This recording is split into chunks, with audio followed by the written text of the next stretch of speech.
मुरादाबाद कांड तहसील परिसर में आज भारतीय किसान यूनियन टिकैत संगठन के पूर्व प्रस्तावित पंचायत तहसील परिसर कांड में संपन्न हुई। इसकी अध्यक्षता चौधरी समरपाल सिंह ने और संचालन यशपाल सिंह ने किया। पंचायत तहसील परिसर में पॉल पर बैठक हुई। इसमें उप जिलाधिकारी प्रिंस वर्मा किसानों के बीच बैठकर समस्याएं सुनी और पूर्व लिखित समस्याओं का निराकरण होने और उनका निरावरण नहीं हुआ। उनके न होने के कारण बताया कि प्रमुख समस्या विद्युत की हो रही है। इसके लिए विद्युत एसडीओ को बुलाया गया। उसमें सभी समस्याएं सुनने के बाद विद्युत एसडीओ ने आने वाली सभी समस्याओं का निवारण समय पूर्वक करने का आश्वासन दिया। संगठन के राष्ट्रीय महासचिव डॉक्टर नौसिंह ने यह कहकर पंचायत का समापन किया कि अगली पंचायत में अगर विद्युत और मिल संगठन तथा गन्ना विभाग संबंधी समस्याओं का जामवाड़ा अगर रहा तो उपस्थित सभी अधिकारियों को बंधक बना करके जब तक छोड़ा नहीं जाएगा तब तक समस्याओं का निवारण नहीं हो जाता। क्या मामला है मामला जो दिक्कतें हैं वो मीटर को लेकर हैं ज़्यादातर लोगों की। अब मीटर में क्या है, कई बार कई प्रकरण हमारे संज्ञान में जो आए स्टोर रीडिंग के भी आए हैं।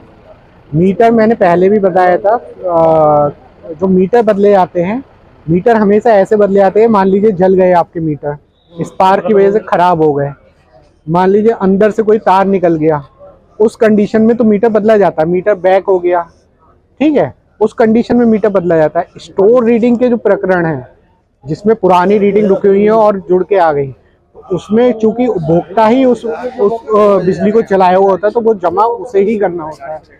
फिर मैंने कई बार अपील कर चुका हूं और पुनः आपके माध्यम से फिर से अपील करना चाहता हूं कि जो भी आप विद्युत का उपयोग कर रहे हैं उसका बिल हर महीने जमा कीजिए।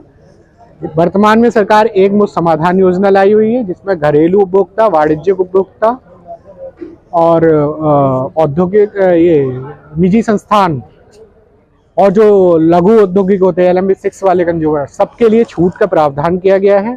ब्याज जो है उनका नियमानुसार उसको छूट दी जा रही है। द्वितीय चरण समाप्ति की ओर है। तृतीय चरण स्टार्ट हो जाएगा आपका 16 जनवरी से 31 जनवरी तक आपका तृतीय चरण चलेगा। जल्दी से जल्दी सभी उपभोक्ता इस छूट का लाभ उठाएं, अपना जो भी बकाया है वो जमा करें और जो भी जिसकी समस्या है वो तत्काल उसको एप्लीकेशन के माध्यम से मेरे दफ्तर में जमा कराएं। मैं उसका नियमानुसार निस्तारण करूंगा। किसानों का कहना है कि आप सुनते नहीं हो, बिल फेंक देते हो। बिल क्या है, मान लीजिए जो आपकी मीटर में रीडिंग है उसके हिसाब से टैरिफ जो UPRC है, उत्तर प्रदेश विद्युत नियामक आयोग, उसने एक रेट फिक्स किया है कि घरेलू उपभोक्ताओं के लिए ये रेट है, जो वाणिज्यिक उपभोक्ता है ये रेट है, निजी संस्थान है उनके लिए ये रेट है। तो उसके आधार पे ही कंप्यूटर अपने आप बिल बनाता है। कंप्यूटर की जो कैलकुलेशन में उसमें किसी प्रकार का कोई दोष नहीं है, ठीक है। बाजी बिल जो खराब होते हैं जैसे RDF, IDF, सीलिंग, उसके बिल नियमानुसार संशोधित भी किए जाते हैं। सुन लो, देखो वो मेरे ऑफिस में आए, ठीक है, अच्छे से समझाया कराया जाएगा। कम से कम भाषा बोलो, निस्तारण कराया समझा नहीं जाएगा, निस्तारण कराया जाएगा उनका कम से कम जो मानक होगा सही। मैं क्या नियमानुसार जो भी निस्तारण होगा उनका वो कराया जाएगा, उसमें कोई आपत्ति नहीं है, लेकिन होगा नियम से, है ना। नियम से बाहर ना मैं जा सकता हूँ ना कोई जा सकता है। मेरे हाथ बंधे हुए हैं, जो नियम है, नियम के अगर अनुरूप होगा तो मैं करूँगा, इसकी मैं गारंटी दे सकता हूँ।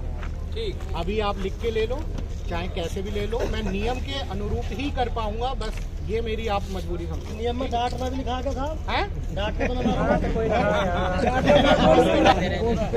या विनय कुमार SDM थे, खुली बैठक में SDO को बुला के तमाम समस्याओं का निस्तारण करा दिया। करेंगे क्यों नहीं करेंगे?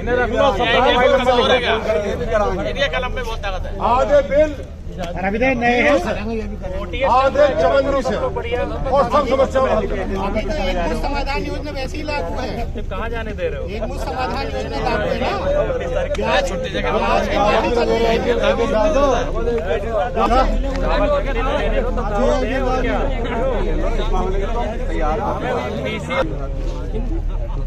ये धरने का मतलब समस्या और समस्या का मतलब निस्तारण। और वो कौन करेगा? वो SDO कार्ड।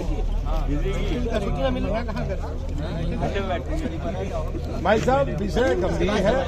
इस चीज को आप बिल्कुल ये समझो कि ये उपभोक्ता जो है बोल रहा है और हम सुन रहे हैं, ये कब तक चलेगा? इसका निस्तारण तो करना ही पड़ेगा। आप उसकी बारीकी पे जाओ। वो कह रहा मेरा बिल पिछले महीने 3000 था, एक महीने में 30,000 हो गया। वो उस सिस्टम पे जाओ। वो क्यों? जिसकी भी व्यक्तिगत समस्या मैं फिर कह रहा हूँ, वो मेरे ऑफिस में आओ।